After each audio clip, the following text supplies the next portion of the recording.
আমি জাস্ট একটি কথা একটু বলতে চাই।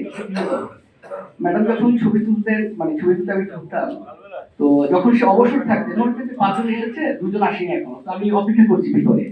তো ম্যাডাম আমাকে মাঝে মাঝে বলতেছে, দেখো বাবু, শহীদ প্রেসিডেন্ট জিয়াউর রহমান আমাকে মাঝে মাঝে বলতেন, দেখো আমার হাতে খুব সময় কম, যা করে আমার দ্রুত করতে হবে।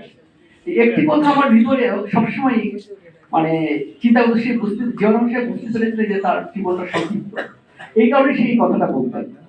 আর বেগম জিয়া সম্পর্কে যে কথাটা আমি বলতে চাই সেটা হলো, আমি একটু তাকে নিয়ে গবেষণা করেছিলাম মুক্তিযুদ্ধ বিষয় নিয়ে। তো তার যে জন্ম হিসেবে যে ব্যক্তিগত ডাক্তার ছিলেন, তো উনি সিএমএইচে জব করতেন।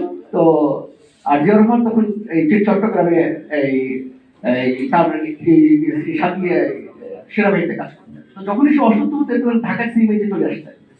তো তার ওয়াইফের এবং তাদের মধ্যে পারিবারিক একটা বন্ধন হয়ে যায়।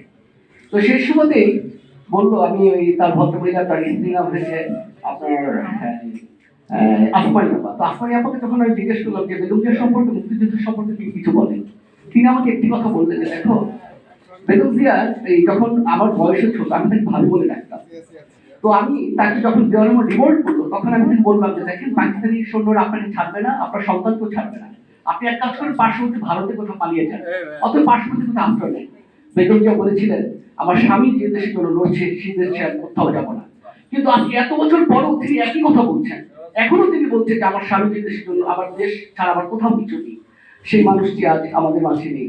আমি আসলে আর কিছু বলতে চাচ্ছি না। আমার হৃদয়ে রক্তক্ষরণ হচ্ছে যে এইরকম একটা মানুষকে আমরা যথাযথ মূল্যায়ন করতে পারলাম না।